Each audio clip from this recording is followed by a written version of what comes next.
I'm Ray Carter. I'm in Vermont, and I am calling myself in.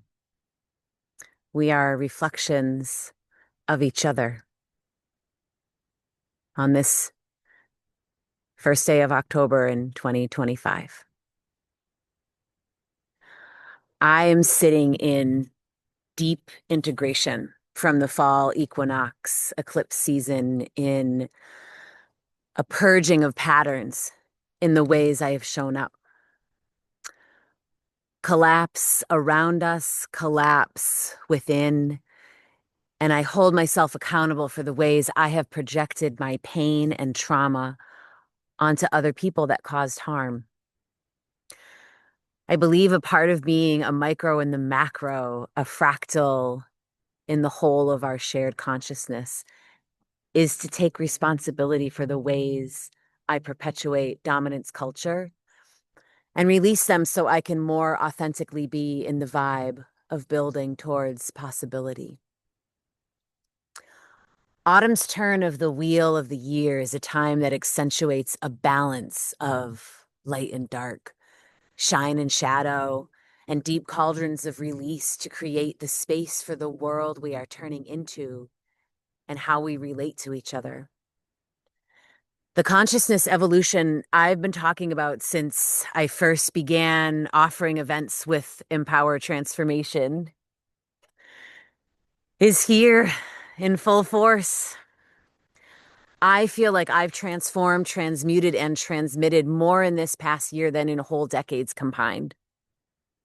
On the cusp of 50, deep in my change into elderhood, I am shedding, sloughing, and flowing at a pace I struggle to find the words for, while also recognizing the time I have been preparing lifetimes for is here.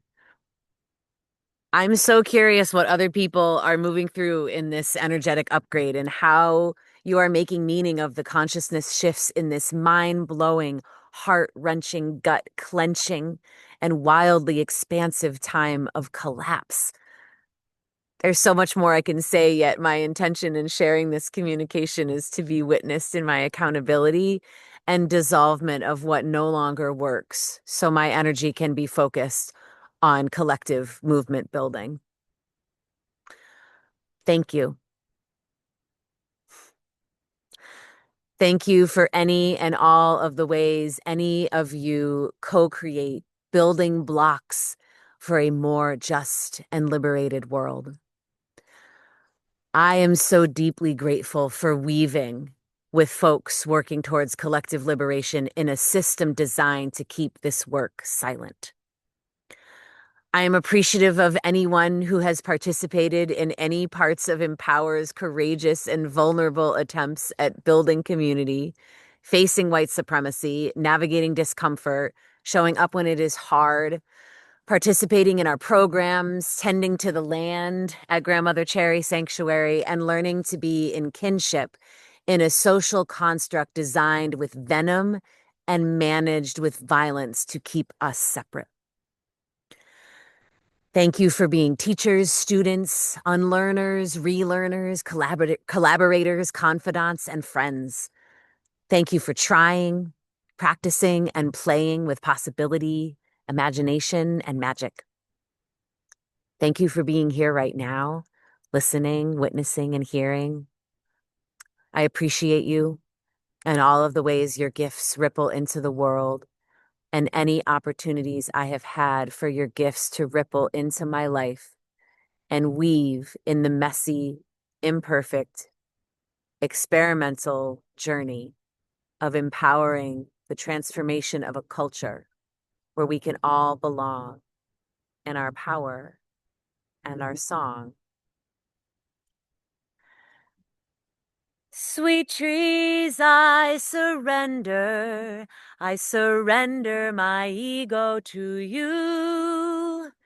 Sweet trees, I surrender, may my heart be true.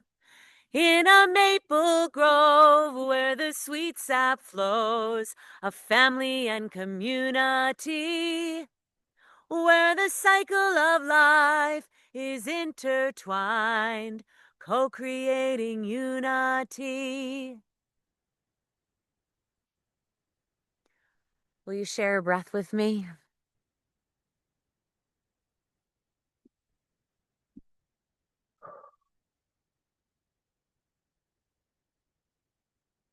A double sipper.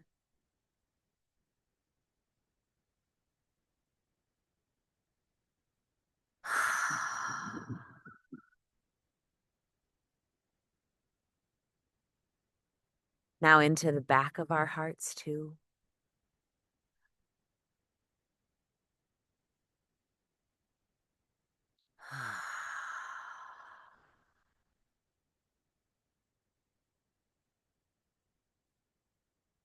The collective liberation dream is one where no one is free until we are all free.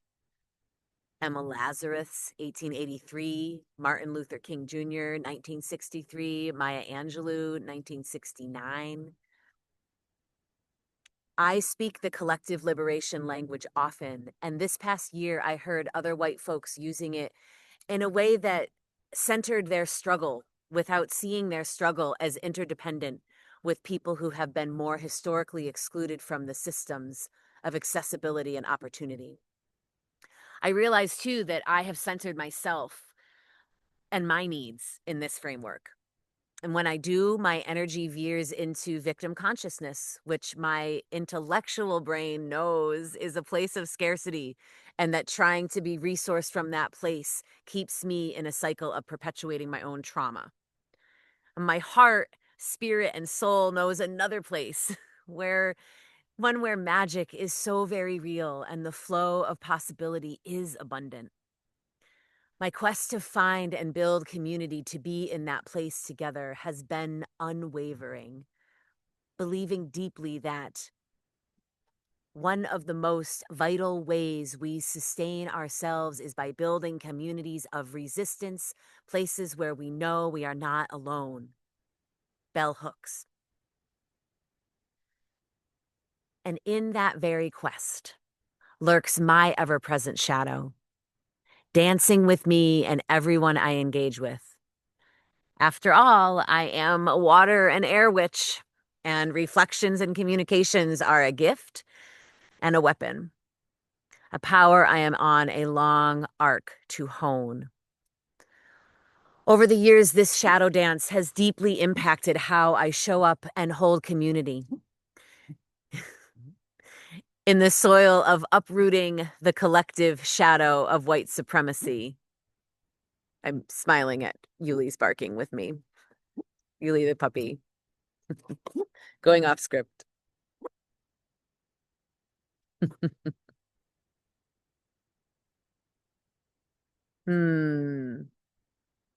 Over the years, this shadow dance has deeply impacted how I show up and hold community.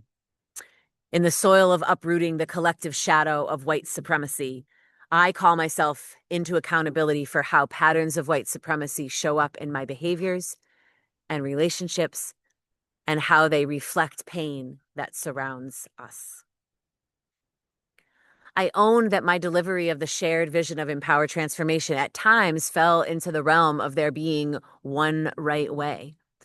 There are times when I spoke with minimal consideration of the impact my words have on others. If my words have harmed you, I apologize. I am aware and am continuously working on awareness of my impact and how to create new patterns that can reduce harm.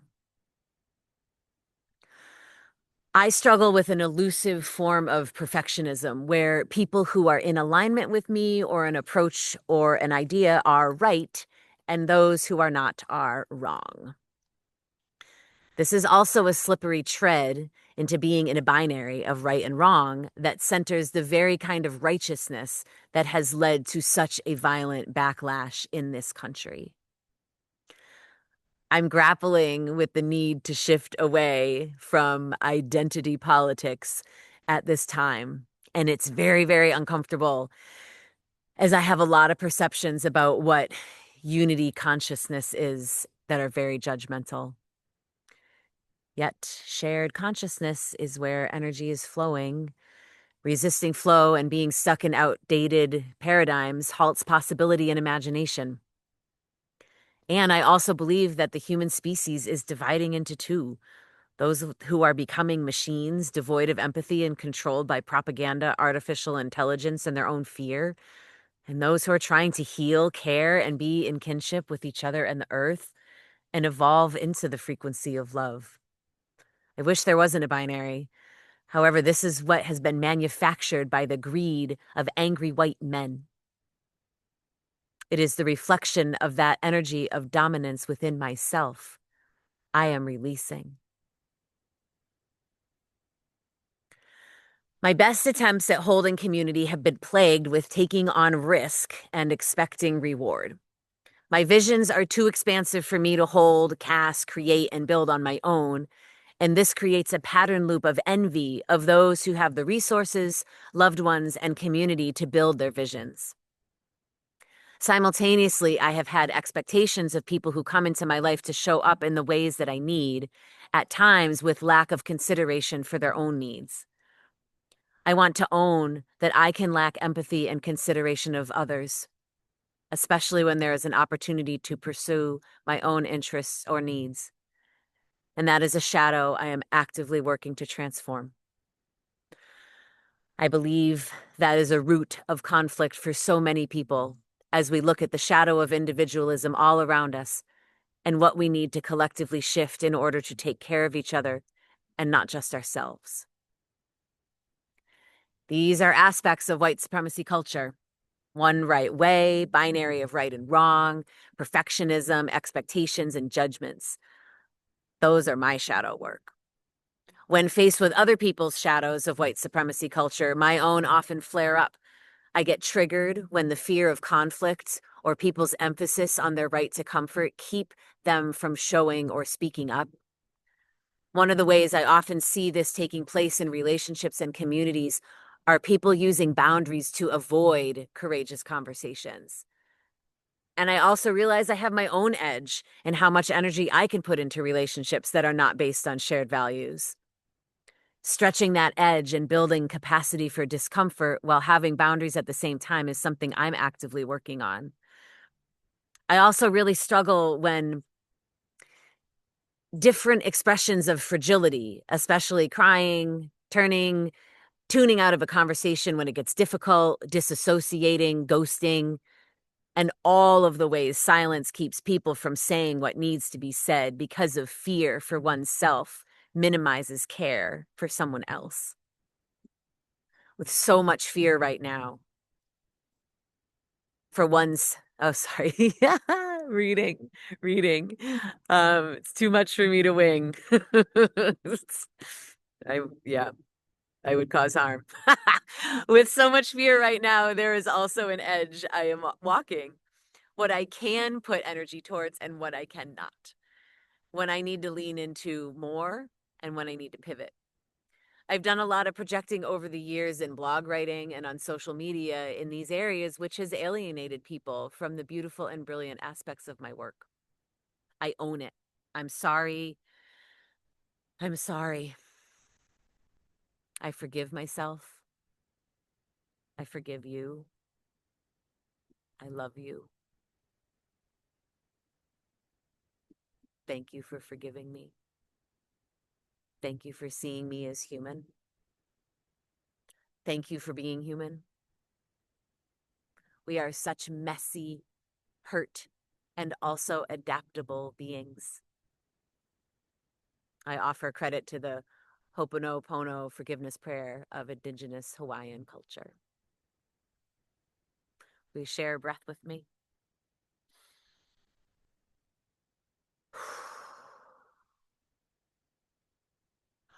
Both my trauma and my truth telling have kept me from being hireable in a leadership role in Vermont, where I could have the opportunity to lead, co-create, facilitate, and work collaboratively with a staff as a visionary space holder for transformational change.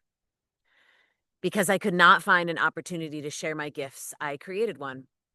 While this can be considered an arc of things from brilliant to narcissistic, The real challenge lied in how much energy I have had to expend to convince people to show up, whether that be for a program or event with labor intensive marketing and social media, or trying to schedule power building communities of practice, which is a foundational element of culture building and a premise of Empower Transformation's vision.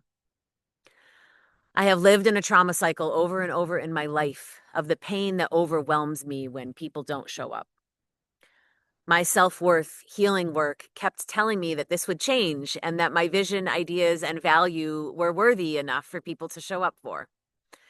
I kept changing what was offered and convincing myself different types of adjustments were needed.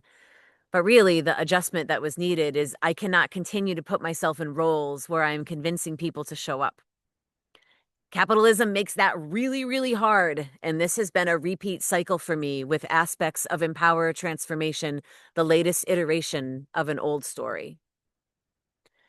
And if I am to be really, really honest, Empower Transformation was partially created out of a wounding for healing that actually kept the wounding cycle going. In 2018, while navigating cancer and a mental health crisis I went through, so much of my suffering was based on lack of community and family, combined with the friends and colleagues who could not support me because of the other things they had going on in their lives.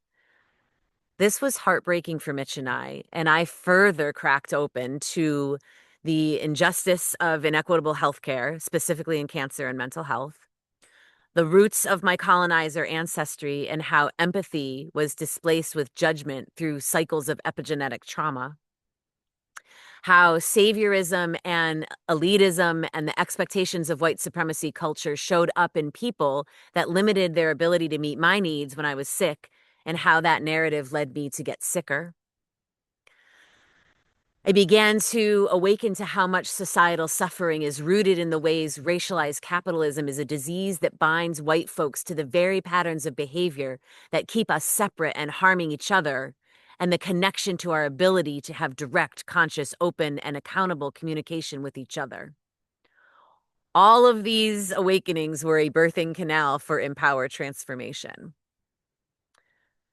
At the same time, I attended the New England Women's Herbal Conference in 2018, where a broad council of Black and Brown women and non-binary people from multiple cultural backgrounds called in white medicine women of the Northeast to do our whiteness healing work so we could speak up and show up without bypassing our deepest shadow, whiteness, build skills to speak up for justice, build capacity for discomfort, lean into conflict, and have the hard conversations to heal, transform, and come together with women and non-binary folks of all cultures as water, the powerful feminine force to clear the power of patriarchy and greed.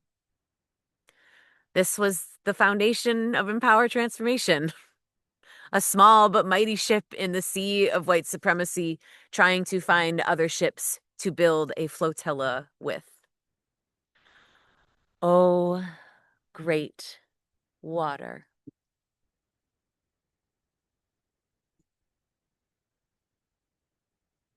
As I am surrounded in drought.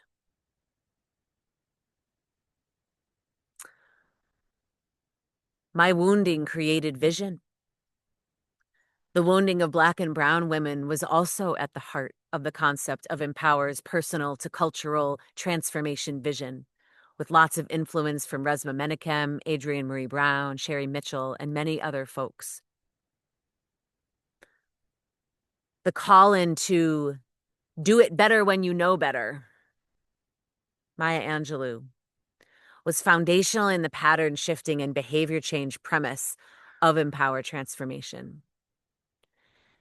This is what the Black and Brown women who advised Empower Transformation were asking of us white folks: to show up and to change. This is what they needed. And one of them died because the entire system of white supremacy and racialized capitalism killed her. Will you take a moment to say her name with me? Sister Sankofa.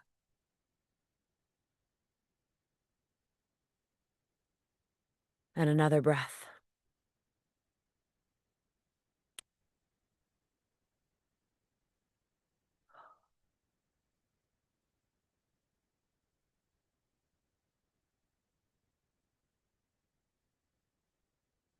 One of the things that came up a lot in Empower Transformation community spaces is about self-worth and being enough. This is something so many people struggle with. I often personally struggle with feeling like I am not enough to be a priority in people's lives. Sort of like I or what I offer is the last resort, the party someone goes to when there's nothing better to do, the friend someone calls when all the other friends are busy. I feel into the complexity of self-worth wounding from not being enough or being too much. As a white-bodied woman being raised in mainstream white culture, I feel the collective harm that has caused. I feel the collective harm that this has caused throughout society, and I understand the therapy and spiritual draw to remind myself that I am enough. And then I also hear the call from Black and brown folks to white folks to change, to do better once we know better. This contradiction is in the root of the violence we are swimming in culturally. White folks don't want to be told we have to change because the culture we've built tells us everyone else has to change to be like us. I believe we are both enough as we are, and at the same time, we have to change. I think that's a big part of what Empower Transformation has been about, and that is a contradiction that is hard for white folks to hold. It's hard for me to hold. It's taken to this point for me to be able to authentically communicate that while I am beautiful, powerful, magical, and brilliant, I am also capable of and have caused harm to myself and to people I love. I am worthy of prosperity, support, generative community, and loving relationships, and I also must do better for my own health and healing, for the people I want to be in relationship and community with, and for the collective consciousness of transforming out of these patterns that prohibit living and communicating with imagination toward belonging, dignity, and possibility for everyone. Self-actualization and awareness is the first step to transformation. Building skills to move shame through our bodies with somatic spiritual practice so we can expand our consciousness frequency towards courage is a path I've been guiding for myself and in community. It's challenging to do this work that is as equally contingent on people showing up as it is in holding transformative space. People's individual life restrictions to being able to show up are a key prohibitor to building community in the micro and resisting the regime in the macro. I began to shift community building efforts into removing the roadblock beneath changing time constructs and engagement patterns. In community, we explored how to asset map to match abundance with needs to create capacity and space. It became clear the more swiftly we can build our mutual aid webs and networks, the more resilient and post-collapse we will be. Part of why I am shifting much of my energy from online community to geographic community. The liberation and care people who want to free humanity seek is to liberate ourselves collectively from the confines of racialized capitalism. To do so, we must give up privilege and shift beyond the individualized family unit into communal networks. And that is a transformation collectively that will take much more time than my ego would like. So I release many aspects of Empower Transformation and weave myself back into my body, where I am following the current of what is emerging in my local community.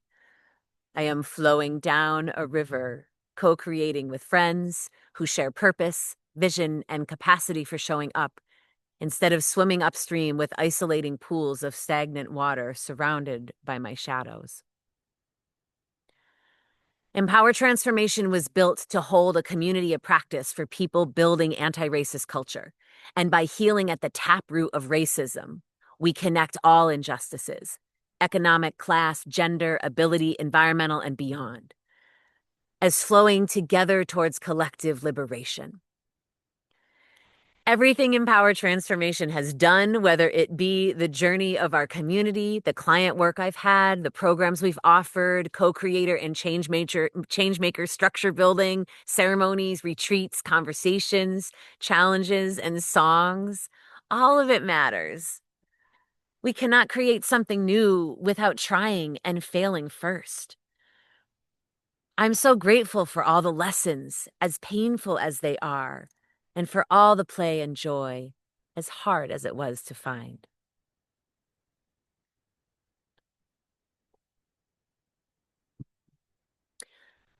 The flood in Plainfield last summer was a catalyst for acutely shifting my energy to micro, locally focused. A community met with a climate crisis is a community that shows up ready for action. A need arose in my geographic community for trauma-informed collaborative leadership. In addition to already being the farmers market co-manager, all that has transpired in Plainfield and other central Vermont and Vermont projects I've been woven into have provided me with some really synergistic ways to share my gifts and put my vision, approaches, and practices into action with people who are highly engaged and meeting the shared need for communal care and mutual aid networks. There is a balance, a flow, an emergence, and rhythm that, despite the horror taking place right now, feels really right in my body. Not right as in my shadow of judgment of right and wrong, but right as in rooted in relationship with self, community, land, and place. I'm putting forth sustained effort to build a shared leadership network to create a resilience hub in Plainfield. It's strategically emergent, seeking ways to be financially resourced, and my experience with Empower Transformation transfers in ways that are a good match for building community-led resilience and power sharing. I've also been volunteering with Central Vermont Showing Up for Racial Justice to facilitate merging different groups and efforts for being better positioned for our strategic collective work. I look forward to continuing to support this effort in building a strategic foundation that connects racial and economic justice in Central Vermont to the National Surge Organization. I also have some paid consulting and facilitation work to support groups and organizations in conscious communication, conflict evolution, and culture change work. I am so grateful that the foundational business aspects of Empower Transformation are being utilized in this moment and welcome new clients as well. I am curious about how Empower Transformation transitions and merges with other efforts as our communities adapt and shift towards kinship. The Empower community I was curating has dissolved. It was trying to do too many things all at once, and I take responsibility for that. I trust many relationships made will continue to ripple root healing and white supremacy shadow work into the collective as folks play new and emerging roles in the possibility of the great turning by laying the foundation for something new and just. On days, imagination and possibility feels impossible, and I get overcome by the horrors. But more days than not, I am in flow, trusting, imagining, and creating possibility with people working on similar paths, shared starting points, with lots of layers, nuance, and contradiction. I have faith more of us can hold the complexity with grace and humility. I am alive at this time on the planet to do so with all I have experienced and always try my best to build towards something new with the wisdom of old. That is my reciprocity for being alive, for having the privileges that I do, and for breathing, drinking, and nourishing from this beautiful planet and the painful existence of being a human. I'll continue to explore ways for Grandmother Cherry Sanctuary to be a community-tended space, as the privilege and burden to tend land with diminishing resource is fucking hard. As I weave more with land access work in Vermont and creating possibility in Plainfield, I trust this path will emerge and flow. In the meantime, your support of buying local herbal products, booking the Hooga Den apartment or Witchy Woods campsite, and offering to lend us a hand on the land are so welcome and appreciated. I've got serious concerns for safety and how I operate, and am planning to go deeper underground. Subscribing to and reading the Empower Transformation newsletter is the best place to get information and stay in the loop. I've also revised the Empower Transformation Patreon for people who want to support me to offer financial resource for operation and labor costs to sustain some of my volunteer work. Whether you benefit directly through ripples or just have the resource to offer support, I appreciate any generosity that can be extended to support my uncompensated change-making work to build community resilience and resistance. As a gesture of appreciation, I will provide 8 podcasts a year offering Wheel of the Year, elemental, magic, and astrology forecasts, working with my deepening skills in channeling. Will you share a breath with me?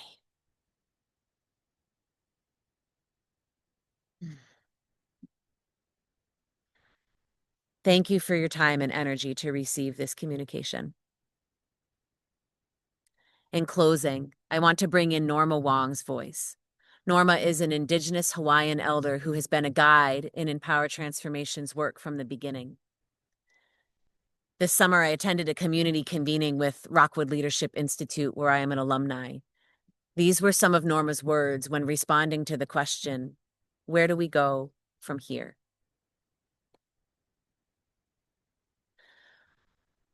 Courageous conversations are only courageous because we don't have them.